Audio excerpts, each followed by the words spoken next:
প্রাচীন এক রাজ্যে একটি ছোট্ট গ্রাম ছিল, যার নাম ছিল শান্তিপুর। গ্রামটি গভীর বনের মধ্যে ছিল, আর সেই বনে ছিল এক ভয়ঙ্কর কুয়ো। লোকে মুখে শোনা যায়, যে কুয়োর কাছে যায় সে আর ফিরে আসে না।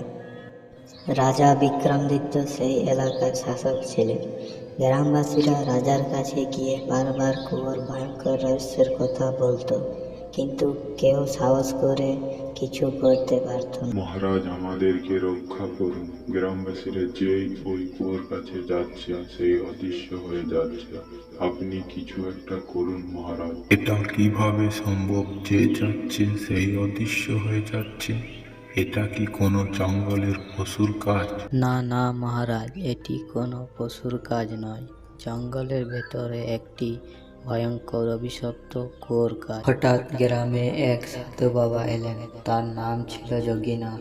গ্রামবাসীরা তাদের সব সমস্যার কথা তাকে জানালেন। মহারাজ, আপনি ওই কুয়োর কাছে একা যাবেন না। ওই কুয়োতে এক অশুভ আত্মা আছে। তাহলে কি সমাধান যোগীনাথ? আমি তো গ্রামবাসীদের নিরাপত্তার জন্য দায়ী। ওই অশুভ আত্মাকে তাড়াতে হলে সাহস, বুদ্ধি এবং সৎ মনোভাবের প্রয়োজন। আমি আপনার সঙ্গে যেতে পারি মহারাজ। তারপর দিন রাজা, সাধু এবং কয়েকজন সাহসী সৈনিক কুয়োর কাছে গেল। সন্ধ্যা হয়ে আসছিল, আর বনের চারপাশে পাখির ডাক বন্ধ হয়ে গিয়েছিল। মহারাজ, এই জায়গাটা ভীষণ ভয়ঙ্কর। আমরা এখান থেকে ফিরে যাই। না, আমি ফিরে যাব না। যদি এই কুয়ো আমাদের শত্রু হয় তাহলে আমাদেরকে এর মুখোমুখি হতে হবে। সাধু বাবা কুয়োর দিকে তাকিয়ে বলল, ধীরে ধীরে এর ভেতর সত্য প্রকাশ পাবে। সবাই শান্ত থাকো। রাত বাড়ার সঙ্গে সঙ্গে কুয়োর চারপাশে অদ্ভুত আওয়াজ শোনা গেল। কুয়োর পানি কালো হয়ে উঠল, আর তার মধ্যে থেকে ধোঁয়া বের হতে লাগলো। কুয়োর ভিতর থেকে এক ভয়ঙ্কর স্বর ভেসে এলো, কে আমার শান্তি নষ্ট করতে এসেছে? সৈনিকরা ভয়ে কাঁপতে লাগলো। রাজা তলোয়ার হাতে নিয়ে দাঁড়িয়ে আছে, আর সাধু বাবা যজ্ঞ করে মন্ত্র পড়তে শুরু করলো। রাজা জিজ্ঞেস করল, তুমি কে? কি চাও? আমি এই কুয়োর রক্ষক। 100 বছর আগে এই গ্রামে আমাকে ত্যাগ করেছিল। এখন আমি তাদের সবার রক্ত চাই। সাধু বাবা গভীর ধ্যানে ডুবে গেলেন। কয়েক মিনিট পর বললেন, তুমি জানো, প্রতিশোধ কখনো শান্তি আনতে পারে না। তোমার মুক্তি দরকার। কেউ আমাকে মুক্তি দিতে পারবে না। আমি এই কুয়োয় অভিশাপ হয়ে থাকবো।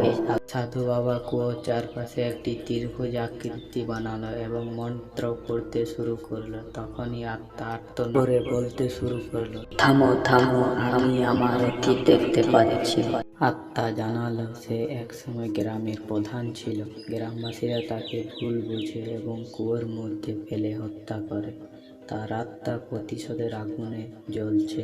তুমি মুক্তি যদি চাও তাহলে তোমাকে প্রতিশোধ ভুলে যেতে হবে। আমরা তোমার আত্মার শান্তি কামনা করব। আমার শান্তি চাই, কিন্তু আমার অতীত আমাকে বেঁধে রেখেছে।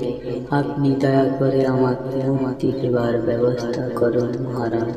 সাধু বাবা বিশেষ এক মন্ত্র উচ্চারণ করে কুয়ার পানি শুদ্ধ করলো। ধোঁয়া আস্তে আস্তে অদৃশ্য হয়ে গেল, আর কুয়োর পানি স্বচ্ছ হয়ে উঠল। যাও, তোমার সব পাপ শেষ হয়েছে। যাও, এবার শান্তিতে থেকো। আত্মা ধীরে ধীরে অদৃশ্য হয়ে গেল। গ্রামবাসীরা পরদিন দেখতে পেল কুয়োর পানি আগের মতোই ব্যবহার উপযোগ হয়েছে। গ্রামবাসীরা রাজার কাছে ক্ষমা চাইল এবং প্রতিজ্ঞা করল তারা ভবিষ্যতে কারো প্রতি এমন অবিচার করবেন না। তোমরা এই ঘটনা থেকে কি শিখলে? অন্যায় করলে তার ফল ভোগ করতে হয়। আমরা আর কখনো কারো অন্যায়ভাবে শাস্তি দেব না। সেই থেকে গ্রামটি আর কখনো ভুতুড়ে কুয়োর অভিশাপে ভোগেনি। ভিডিওটি যদি ভালো লেগে থাকে অবশ্যই চ্যানেলটি সাবস্ক্রাইব করবেন আর ভিডিওটিতে একটি লাইক দেবেন।